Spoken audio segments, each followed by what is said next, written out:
We've been talking about an open heaven. We've been looking at it now for several weeks, based upon this principle that if we're open with God, God will be open with us. And we've looked at this from several perspectives, but I would be remiss if I did not tell you that in the final book of the Bible, the book of Revelation, we see this very interesting turn where the angel speaks to John on the Isle of Patmos and says to him, after these things, "Come up here." He saw heaven opened and the angel inviting him into a space, telling him, "Come up here and I will show you the things that will take place after this." I don't know if you understand it, but an open heaven is not merely confirmation of your obedience, and it's not just an indication that God is with you. It's an invitation for you to be with God. It's an invitation into a higher dimension. It's an invitation for you to level up. And I believe that for what God has for you to do, and more importantly, for what God wants to reveal to you, it will not happen on the level where you are. In fact, God has a new dimension.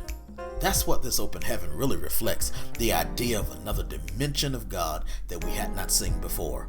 And it occurs after these things, whatever your these things have been, the prior and present consuming things, those things you focus so much on. After these things, God says, I have an open heaven to show you and an invitation to grant you into a new dimension. But the only way to get into that new dimension is for you to level up.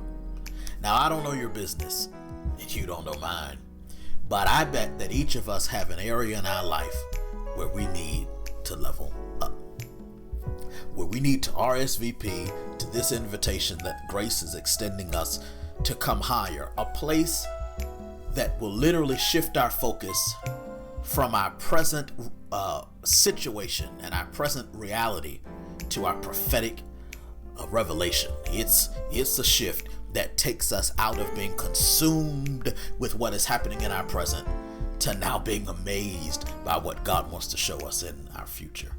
Isn't it interesting that everything else we know in the book of Revelation, from chapter 4 on through the rest of the Bible, all occurs after these things?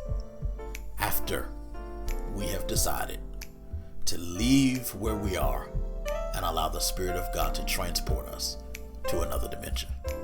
This is your clarion call that the Lord wants you to come higher. Now, what are you going to do with that call? I know what I'm going to do with that call. I am going to level up. I'm taking my faith. I'm taking my prayer. I'm taking my consecration. I'm taking my focus to the next level. I'm taking my obedience to the next level so that I can enter into a new dimension, a dimension not based on situation, but based on revelation. For if I'm open with God, God will indeed be open with me. This is your momentum. What are you going to do with it?